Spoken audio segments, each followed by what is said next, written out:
Welcome on ambition nursing classes. तो आज हम बात करेंगे एक नोटिस के बारे में जो किसकी तरफ से आया है। इंडियन नर्सिंग काउंसिल की तरफ से आया है, यानी आईएनसी की तरफ से, भारतीय उपचर्चा परिषद की तरफ से। ये बहुत ही इम्पोर्टेंट नोटिस है और जो एएनएम वाले हैं उनके लिए एक खुशी की बात है। तो चलिए, कोई भी जो एएनएम है वह 2 साल का जीएनएम ब्रिज प्रोग्राम करके जीएनएम डिप्लोमाधारी बन सकता है। यह नया प्रोग्राम आईएनसी ने लॉन्च किया है। तो इसी के बारे में आईएनसी ने एक नोटिस निकाला है जो कि हम बात करेंगे। तो यहाँ पर आप देख सकते हैं जो ड्राफ्ट नोटिस है, जो नोटिफिकेशन है यहाँ पर, ANM to GNM 2 year bridge programme regulation 2024, यानी 2024 के अंदर क्या किया है, एक इम्पोर्टेंट नोटिस निकाला है जिसमें एएनएम वालों के लिए खुशखबरी है। वे अब जीएनएम के इक्वल हो सकते हैं 2 साल का जो ब्रिज प्रोग्राम है वो करने के बाद। यानी जो एएनएम है वो अब जीएनएम कहलाए जा सकते हैं, लेकिन उसके लिए उन्हें 2 साल का कोर्स करना पड़ेगा। तो यहाँ इसी के रिगार्डिंग ये जो नोटिस है वो आया हुआ है। तो चलिए इस नोटिस में देखते हैं क्या कहा गया है। तो जर्नल, यहाँ पर देख सकते हैं, general public is hereby inform that the Indian nursing counselling has drafted ANM to GNM. यानी इन्होंने बताया है कि जो आम लोगों को या आम जनता को इन्फॉर्म किया है, जो इंडियन नर्सिंग काउंसिल है वो क्या कर रही है, एएनएम से जीएनएम, मतलब जो एएनएम वाले हैं वो जीएनएम अब कर सकते हैं। अब वो कैसे करेंगे, 2 ईयर, यहाँ पर नीचे आप देख सकते हैं, 2 ईयर ब्रिज प्रोग्राम रेगुलेशन 2024, यानी 2 साल का एक ब्रिज प्रोग्राम होगा। उसे करने के बाद अब जो एएनएम है वो जीएनएम के इक्वल हो सकते हैं, मतलब हो जाएंगे accordingly. Draft in notification has been prepared, मतलब ये जो ड्राफ्ट नोटिफिकेशन है ये और प्रिपेयर्ड किया गया है and is attach for comments of the journal और पब्लिक स्टेक होल्डर्स।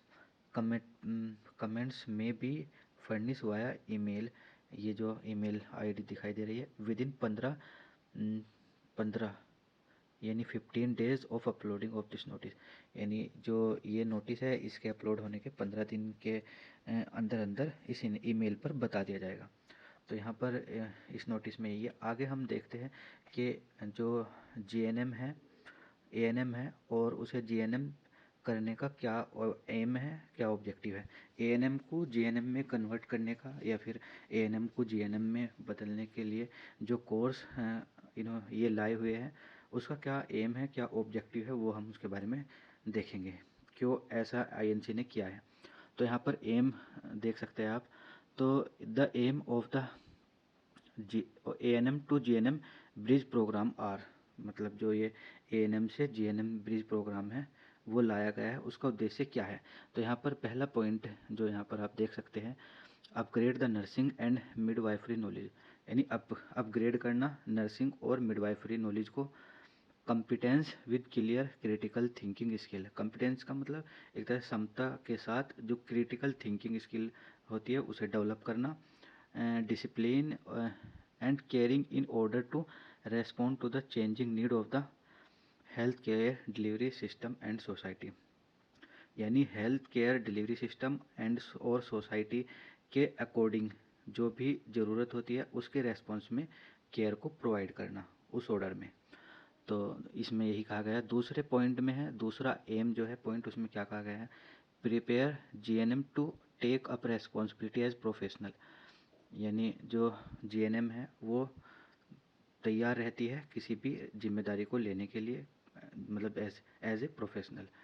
और कम्पिटेंट नर्स, एकदम से क्षमतावान जो नर्स होती है। और midwives is in providing promotive preventive curative rehabilitative health care services in any health care setting, यानी जो नर्स होती है या मिडवाइफ्स होती है वो प्रोवाइड करवाती है प्रमोटिव, यानी एक तरह से प्रमोट करती है हेल्थ को, और प्रिवेंटिव हेल्थ को बचाती है, और क्यूरेटिव हेल्थ को यानी ठीक करती है, और रिहेबिलिटेटिव मैक्सिमम लेवल तक उसे ठीक करती है।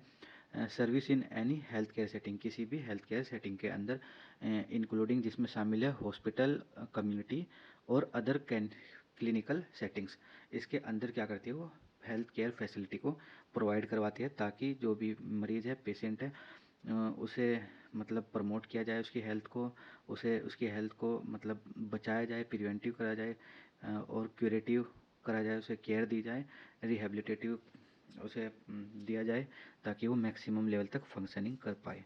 तो यहाँ दोनों पॉइंट में ये जो एम था, वो 2 पॉइंट में इसमें यही बात कही गई है कि जो भी जीएनएम है वो मैक्सिमम लेवल तक अपनी नॉलेज का इस्तेमाल करके पेशेंट की केयर करे। अब हम देखते हैं की तरफ कुछ ऑब्जेक्टिव है जो यहाँ पर आप देख सकते हैं। On completion of the ANM to GNM bridge programme, यानी इसमें कहा गया है, यानी कंप्लीट करने के बाद एएनएम से जीएनएम ब्रिज प्रोग्राम में the GNM will be able to, जो फिर क्या होगा, जो जीएनएम कौन कौन से काम करने में सक्षम होगी, यानी कौन कौन सा वो काम कर सकती है। अगर कोई एएनएम किसी ने किया है तो वो जीएनएम करना चाहता है, मतलब जीएनएम कर लिया उसने, ब्रिज कोर्स करने के बाद वो जीएनएम ही कहलाएगा। तो वो कौन सी चीज़ें करने में सक्षम होगी। तो यहाँ पर आप देख सकते हैं इसके ऑब्जेक्टिव। पहला जो ऑब्जेक्टिव है, utilise the knowledge derived from physical का, मतलब जो नॉलेज है उसे यूज़ करना है, उसका यूटिलाइज करना है।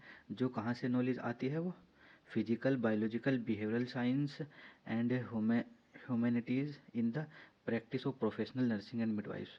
कहाँ से जो प्रैक्टिस करती है, किस में, प्रोफेशनल नर्सिंग और मिडवाइफ्स में, वहाँ से जो मतलब उसे नॉलेज मिलती है उसका अच्छे से उपयोग करना। फिर दूसरा ऑब्जेक्टिव है प्रैक्टिस प्रोफेशनल नर्सिंग, जो एक तरह से प्रैक्टिस करती है professional nurse and midwifes competently and safely in diverse setting, यानी पूरे तरीके से मतलब सेफ तरीके से क्या करती है, यूटिलाइज करती है यानी उपयोग करती है केयर को प्रोवाइड करवाना और critical thinking, therapeutic nursing intervention, जो भी थेराप्यूटिक पेशेंट को ठीक करने के लिए जो भी एक्टिविटी इंटरवेंशन कर किया जाता है, वो in the care of individual, किसकी केयर में, इंडिविजुअल की या फैमिली की या पॉपुलेशन की या फिर कम्युनिटी की। यानी इसमें कहा गया है कि जो भी नर्स है वो एक तरह से मतलब अच्छे तरीके से अपनी जो भी नॉलेज है उसका इस्तेमाल करके, जैसे वो किसी भी कम्युनिटी, किसी भी इंडिविजुअल को अच्छे से केयर दे, और वो अच्छे से मतलब क्रिटिकल थिंकिंग हो उसकी, और थेराप्यूटिक इंटरवेंशन हो किसी भी इंडिविजुअल को केयर देने के दौरान। और वो केयर कहाँ कहाँ पर दे सकती है, किसी इंडिविजुअल को दे सकती है, किसी फैमिली को दे सकती है, किसी कोई भी एक पॉपुलेशन को दे सकती है, या कम्युनिटी को दे सकती है। फिर तीसरे पॉइंट में है provide preventive, promotive, restorative health services in line with national health policies and program. जो national health policy and program है उसके साथ ही क्या करना है, मतलब हेल्थ सर्विसेज को प्रोवाइड करवाना है। जैसे प्रोवाइड करवाना है प्रिवेंटिव, यानी बचाव किस तरह से किया जाता है किसी भी डिजीज़ का, प्रमोटिव, हेल्थ को किस तरीके से प्रमोट कर सकते हैं, और रिस्टोरेटिव का मतलब है वापस हेल्थ को अपनी पोजीशन में लाना, जो जैसा मतलब पहले आदमी ठीक ठाक था तो उसी पोजीशन में उसे लाना। चौथा पॉइंट में आप देख सकते हैं इंटीग्रेटेड, यहाँ पर मैं जूम कर देता हूँ, इंटीग्रेटेड प्रोफेशनल वैल्यू, जो जुड़ी हुई रहती है प्रोफेशनल वैल्यूज़ और इथिक्स, और इथिक्स का मतलब एक तरह से सही गलत चीज़ें, और moral and legal aspect of nursing in the practice of profession, यानी नर्सिंग प्रैक्टिस प्रोफेशन के फील्ड में ये चीज़ें होनी चाहिए कि मतलब किसी की वैल्यूज़ या फिर इथिक्स या मोरल, मतलब उन्हें एक तरह से ये चीज़ें अफेक्ट ना हो। पांचवा पॉइंट यहाँ पर आप देख सकते हैं रेस्पेक्ट द डिग्निटी, यानी गरिमा की जो रेस्पेक्ट है वो करनी चाहिए, और वर्थ की एंड यूनिकनेस ऑफ सेल्फ, अपनी और अदर्स, दूसरों की। फिर छठे पॉइंट में है अप्लाई कॉन्सेप्ट ऑफ लीडरशिप, यानी जो लीडरशिप का कॉन्सेप्ट है वो अप्लाई करना चाहिए। Autonomy and management to the practice of nursing and midwifes, यानी जो ऑटोनॉमी एंड मैनेजमेंट है किसके लिए, practice of nursing and midwifes के लिए। To enhance quality and safety in the health care, यानी क्या करने के लिए, क्वालिटी बढ़ाने के लिए और सेफ्टी किसके अंदर, हेल्थ को मतलब हेल्थ केयर देने के लिए क्वालिटी और सेफ्टी को मतलब बढ़ाया जाता है इसमें। फिर 7वां पॉइंट है apply the knowledge and skill related to information and technology to enhance patient outcome. यानी नॉलेज और स्किल को मतलब अप्लाई करना है जो इंफॉर्मेशन एंड टेक्नोलॉजी के से रिलेटेड है, वो बढ़ाती है पेशेंट के आउटकम को। जो भी आउटकम आता है पेशेंट का उसे वो इम्प्रूव करती है, यानी बढ़ाती है, आउटकम मिलता है उससे। 8वां पॉइंट में कहा गया है communication effectively with patients. Communication जो है वो अच्छे तरीके से किया जाना चाहिए किस पेशेंट के साथ, पीर ग्रुप के साथ and all health care provider, जो भी हेल्थ केयर प्रोवाइडर है उनके साथ, और to practice collaboratively in the health care delivery system. Health care delivery system के अंदर अच्छे से मतलब साथ मिल कर के काम करना, प्रैक्टिस करना हेल्थ केयर डिलीवरी सिस्टम के अंदर। 9वां पॉइंट में है participate in the research. Research में पार्टिसिपेट करना and utilise finding to provide evidence based care. यानी रिसर्च के अंदर पार्टिसिपेट करना और जो भी फाइंडिंग्स आती हैं उनका यूटिलाइज करना, प्रोवाइड करने के लिए क्या, एविडेंस बेस्ड केयर, जो भी एविडेंस बेस्ड केयर है उसे देने के लिए। फिर 10वां पॉइंट है एक्सेप्ट रेस्पॉन्सिबिलिटी, यानी जिम्मेदारी को एक्सेप्ट करना है, और अकाउंटेबिलिटी मतलब एक तरह से जवाबदेही होता है एक तरह से, for the effectiveness of one's own nursing and midwifery practice. यानी खुद की जो नर्सिंग एंड मिडवाइफ प्रैक्टिस है उसके लिए उत्तरदायी होना चाहिए, उसकी इफेक्टिवनेस के लिए। प्रोफेशनल ग्रोथ एज, जैसे मतलब प्रोफेशनल ग्रोथ होती है जैसे लर्नर हो गया या क्लिनिशियन हो गया या फिर लीडर हो गया, इस तरह से। फिर जो 11वां पॉइंट यहाँ पर आप देख सकते हैं participate in the advancement of the professional. यानी जो पार्टिसिपेट करना है किसके अंदर, एडवांसमेंट ऑफ प्रोफेशनल, प्रोफेशन में के एडवांसमेंट में जो बहुत ज़्यादा इम्प्रूव होता है। To improve health care for, health care को इम्प्रूव करने के लिए किसके लिए, betterment of the global society, यानी एक अच्छी सोसाइटी को बनाने के लिए। तो यहाँ पर यही इसमें कहा गया है। तो ये थे इसके एम एंड ऑब्जेक्टिव। जो एएनएम करने वाले हैं तो उन्हें बेज कोर्स करके 2 साल का वो जीएनएम हो जाएंगे। तो उसका जो एम था, ऑब्जेक्टिव था, वो यहाँ पर मैंने डिस्कस किया। अब हम देखते हैं इसका जो करिकुलम है 2 साल का, 2 ईयर का, वो क्या क्या रहने वाला है। तो यहाँ पर करिकुलम आप देख सकते हैं। कोर्स ड्यूरेशन होती है 2 साल की, इसमें फर्स्ट ईयर होता है और नीचे आता है सेकंड ईयर। तो फर्स्ट ईयर में आप देख सकते हैं जो कितने वीक पर एकेडमिक ईयर, यानी एक ईयर में कितने वीक होते हैं, एकेडमिक ईयर में कितने वीक होते हैं। तो 52 वीक होते हैं, और जिसमें 4 वीक हॉलीडे, वो 4 वीक वैकेशन होता है, 1 वीक हॉलीडेज होता है, और एग्जामिनेशन इंक्लूडिंग प्रिपरेटरी जो 2 वीक होते हैं। फिर अवेलेबल वीक्स जो होते हैं 45 वीक्स होते हैं। इसके बाद 45 वीक्स बचे, जिसमें थ्योरी होती है 16 वीक्स, प्लस लैब होता है 1 वीक्स, और प्रैक्टिकल्स होते हैं 28 वीक्स। तो टोटल 45 वीक्स।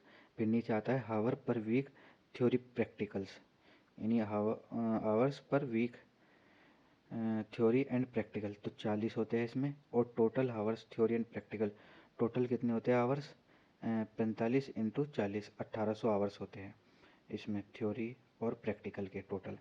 अब नीचे देखते हैं हम सेकेंड ईयर में।